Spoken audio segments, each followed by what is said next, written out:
Prayer for raising covenant children. Gracious Redeemer, we confess that all have sinned in Adam, and we are born into a fallen world. We pray that our children would not trust in their own goodness,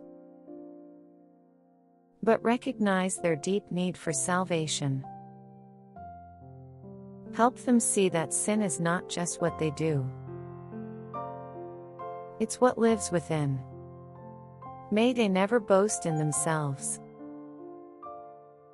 but cling to the cross of Christ.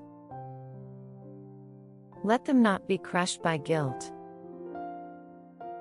but be led to godly sorrow and true repentance. May they long for the Savior who makes all things new. And may they rejoice, not in who they are by nature, but in who they are by grace. In the name of Jesus Christ we pray.